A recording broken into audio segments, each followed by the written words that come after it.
Al-Quran, kemudian untuk bapaknya dari hadis Sahih riwayat Muslim. Nah, untuk Anda yang membantah ini bantahnya dari kitab apa? Itu dari Al-Quran juga terkait dengan masa fatroh itu. Nah, itu kan umum, konteksnya umum. Ya, walaupun itu kan dalil juga, Bang. Iya benar. Tapi kan tidak bisa dipaksa. Tafsir surat itu. Begini, benar Pak Tukarang. Bang Muklis ini untuk dan tidak bisa dibantah juga itu bahwa orang tua yang sudah ada masa fatroh gitu kan. Ada di masa orang lagi fatroh. ngomong jangan dipotong. Ini saya mau tanya, dalil Al-Quran yang Anda gunakan untuk membantah, tafsir siapa saja yang sudah Anda pelajari? Sehingga Anda berkesimpulan seperti ini. Silakan.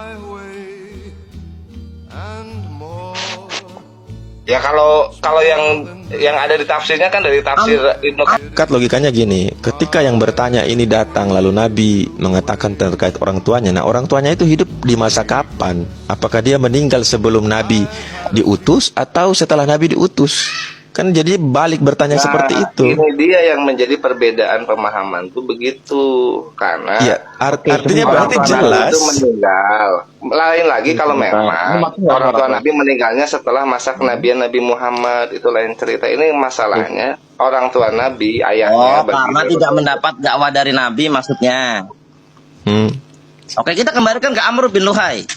Amr bin Luhai meninggal jauh sebelum bapaknya Nabi juga meninggal. Sebelum Nabi berdakwah, dia masuk neraka.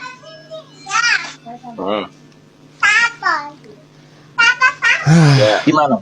Padahal dia orang yang ahli sodako, tapi dia syirik, dia masuk neraka. Assalamualaikum warahmatullahi wabarakatuh. Waalaikumsalam. Li nabiyyin minal anbiya'is sabiqin, semua mukjizat yang dimiliki oleh nabi-nabi terdahulu, ya 24.000 nabi rasul kurang satu itu, illa wali rasulillahi sallallahu alaihi wasallam kama huwa ahluhu mithluha. Ini penting ini ya. Kecuali semuanya itu dimiliki oleh baginda Rasulullah sallallahu alaihi wasallam, ya kan?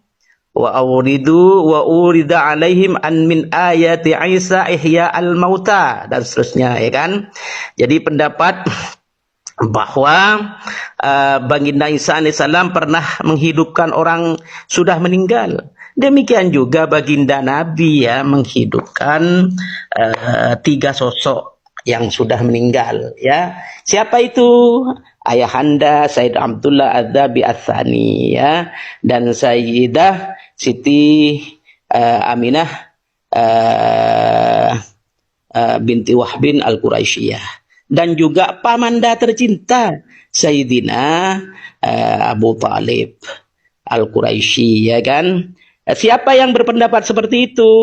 Antara lain dalam kitabnya masing-masing Al-Hafidh Abu Bakar Khatib Al-Baghdadi, yang kedua As-Suhaili, yang ketiga Al-Qurtubi, selanjutnya Muhibbin At-Tabari, yang selanjutnya Nasiruddin Ibnul Munir, yang selanjutnya Taqiyuddin As-Subki. Ya kan, bahwa itu yang pertama. Yang kedua, bahwa tentang hadis tentang orang laki-laki A'rab itu, pedalaman itu bertanya kepada baginda Nabi yang diriwayatkan oleh Sahih Muslim, itu mari kita bahas ya. Ternyata salah satu perawi hadis itu ada namanya begini. Begini bahasa Indonesianya. Adapun tentang hadis seorang Arabi yang bertanya kepada baginda Nabi, wahai Rasulullah, di manakah bapakku? Rasulullah SAW menjawab, di neraka. Kemudian setelah laki-laki itu berpaling, Rasulullah SAW memanggilnya lalu berkata, sesungguhnya bapakku dan bapakmu berada di neraka. Hadis Sahih Muslim. Nah, terhadap hadis ini Imam Jalaluddin Asyuti menjawab bahwa kalimat yang artinya sesungguhnya bapakku dan bapakmu berada di neraka itu tidak disepakati oleh beberapa perawi hadis. Akan tetapi hanya karena diriwayatkan oleh Hammad bin Salamah dari Thabit dari Anas. Ini jalur yang dipakai oleh Imam Muslim. Ya, ternyata riwayat ini bertentangan dengan yang diriwayatkan oleh Sayyidina Ma'mar dari jalur Sabit dari Anas juga dengan perawi yang sahih ya, yang tidak menuturkan kalimat sesungguhnya bapakku dan bapakmu berada di neraka. Tidak ada kalimat itu. Akan tetapi kalimatnya adalah berkata seorang A'rabi, ya baginda sallallahu alaihi wasallam, di manakah bapakku? Jawab baginda sallallahu alaihi wasallam, di neraka. Berkata A'rabi itu, di manakah bapakmu? Baginda sallallahu alaihi wasallam bersabda, apabila panjenengan melewati kuburan orang kafir, maka berilah ia kabar gembira dengan siksa neraka. Nah, kalimat ini tidak menginformasikan orang tua Rasulullah SAW sama sekali. Dan riwayat ini lebih sikoh, lebih kuat. Karena Ma'mar lebih dapat dipercaya daripada Hammad.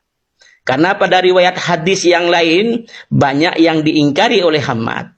Menurut beberapa pakar hadis, anak tiri Hammad sering memalsukan beberapa hadis pada kitab kumpulan hadisnya Hammad. Oleh sebab itulah, Imam Bukhari tidak mengambil satupun riwayat hadis dari Hammad.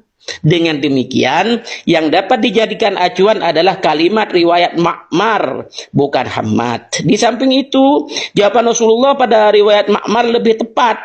Karena pertanyaan itu keluar dari orang Arab yang dikhawatirkan menimbulkan fitnah. Kalau dijawab tidak di neraka ya. Seandainya jawaban Sahih Muslim itu diberlakukan, itu dikhawatirkan orang Arab itu langsung murtad. Padahal juga menurut